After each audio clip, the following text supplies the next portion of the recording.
तो आज हम लोग बात करेंगे थ्रोम्बोसिस के टाइप्स के बारे में। तो थ्रोम्बोसिस मैंने पढ़ा दिया है, तो आप लोग जाके देख सकते हो। थ्रोम्बोसिस फिर डीआईसी फिर इस पे आना, ठीक है। तो टाइप्स पे इसके ऊपर एक इम्पॉर्टेंट सवाल आता है कि differentiate between arterial thrombosis and Venus thrombosis. इसके पहले एक और डिफ्रेंशिएशन में इसी चैप्टर में था, रेड और वाइट इन्फार्क्ट में। तो वहाँ से थोड़ा सा रिलेट करके इसको पढ़ना, ठीक है ना, तो अच्छे से याद हो जाएगा। तो हम लोग बात करते हैं आर्टेरियल थ्रोम्बोसिस की, फिर वीनस थ्रोम्बोसिस की। अब देखते हैं आर्टेरियल थ्रोम्बोसिस में वेसल्स में कैसा फ्लो होता है। तो आर्टेरियल थ्रोम्बोसिस में क्या होता है कि वेसल्स में रैपिड ब्लड फ्लो होता है। हम लोग जानते हैं कि आर्टरी में हमेशा रैपिड ब्लड फ्लो होता है, ठीक है ना, और वीनस में स्लगिश फ्लो वही रहेगा, ठीक है। तो तो यहाँ पे स्लगिश फ्लो रहेगा, यहाँ पे रैपिड फ्लो रहेगा। तो यहाँ पे देखते हैं हम लोग कि कोरोनरी आर्टरी में सबसे ज़्यादा होता है ये आर्टेरियल थ्रोम्बोसिस, फिर सेरेब्रल आर्टरी में, फिर फीमोरल आर्टरी में। अगर ये याद कर सको अच्छा, नहीं याद कर सको कोई बात नहीं। कोरोनरी, सेरेब्रल, फिर फीमोरल आर्टरी, ठीक। और स्लगिश फ्लो किसके कारण होगा, ये करवाता है फ्लेबोथ्रोम्बस। फ्लेबोथ्रोम्बस वहाँ कहाँ का, वो भी लेग्स का, ठीक है ना, लेग्स का करवाता है फ्लेबोथ्रोम्बस। अब इसका कॉज देख लेते हैं। आर्टेरियल का क्या कॉज होगा, एथ्रोस्क्लेरोसिस हो जाएगा। और वीनस का क्या होगा, स्टेसिस करा देगा। ये क्या करा देगा, स्टेसिस करा देगा। स्लगिश फ्लो होता है इसलिए स्टेसिस करा सकता है, और यहाँ पे रैपिड ब्लड फ्लो है तो इसलिए एथ्रो मतलब यहाँ पे एथ्रोस्क्लेरोसिस हो सकता है। अब इसका ऑक्लूजन कैसा होगा, ऑक्लूजन यहाँ पे म्यूरल होता है, ठीक है ना। म्यूरल मतलब समझो क्या होता है, म्यूरल का मतलब समझ लो कि attach to wall, it is attach to something. Like मेरा ये मेरा हाथ है, तो इससे ये अटैच हो गया पेन, तो इसी को कह देंगे pen is mural to hand, ठीक। तो यहाँ पे ये जो थ्रोम्बोसिस होता है ये वेसल वॉल से अटैच हो जाता है, तो ये इस तरह का, ये हमको म्यूरल इसी को कह देंगे। अब यहाँ पे ऑक्लूसिव है, ऑक्लूसिव मतलब ये पूरा ऑक्लूड कर दे रहा है, ये म्यूरल है, ये ऑक्लूसिव है, ठीक है। अब इसके बात करते हैं प्रोपगेशन के बारे में। तो इसका प्रोपगेशन कैसा है, इसका प्रोपगेशन मैं आपको अच्छे से समझाऊंगा। इसका अभी समझ लो, आर्टेरियल में रेट्रोग्रेड होता है, वीनस में एंटेरोग्रेड होता है। और इसका ग्रॉस आप देखोगे कि वाइट होता है और वीनस में रेड होता है, ठीक है ना।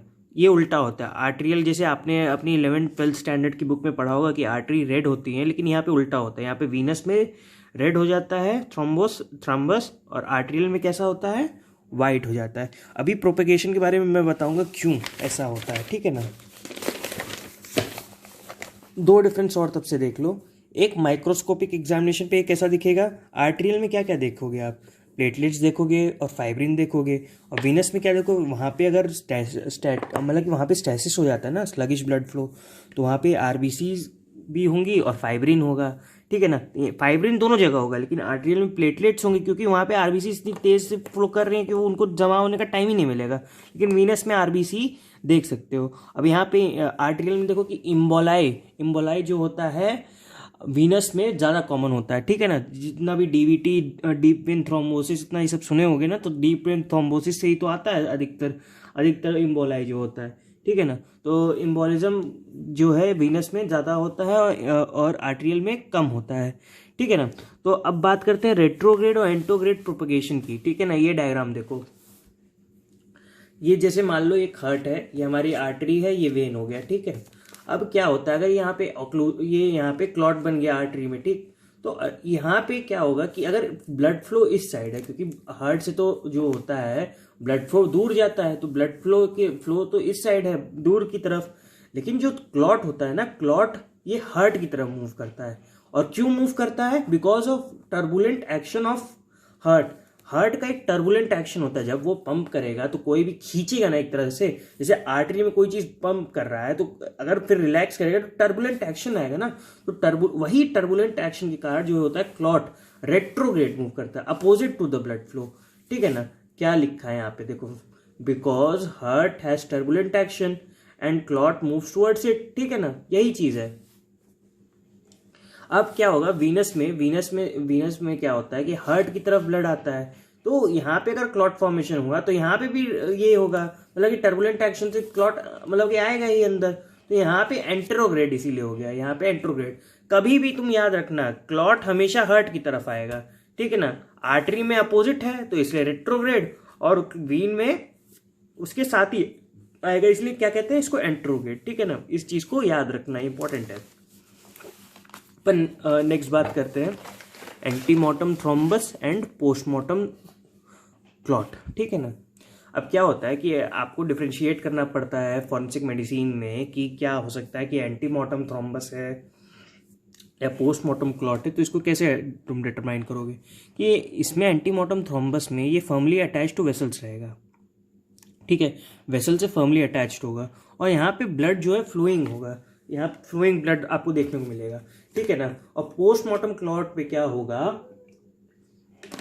पोस्टमॉर्टम क्लॉट में क्या होगा कि यहाँ पे जो ये तो क्लॉट होगा आपका लूजली अटैच्ड होगा, ठीक है ना, लूजली मतलब कि बहुत जैसे वहाँ पे स्ट्रेसिस होता, मतलब कि अगर आप मर जाओगे तो जो क्लॉट होगा थक्के के, हल्का हल्का थक्के के तो लूजली हो जाएगा, ठीक है ना। और वहाँ पे स्टैग्नेटेड ब्लड रहेगा, मतलब स्टैग्नेशन रहेगी, ठीक है ना, एकदम धीरे धीरे, क्योंकि पंपिंग एक्शन ऑफ हार्ट है नहीं। अब यहाँ पे क्या होता है, एंटीमॉर्टम थ्रोम्बस में एक कैरेक्टरिस्टिक लाइन आपको देखने को मिलती है, क्योंकि एक के बाद एक क्या होता है ना कि प्लेटलेट और आरबीसी का जो है डिपोजिशन होने लगता है, ठीक है, एंटीमॉर्टम थ्रोम्बस पे।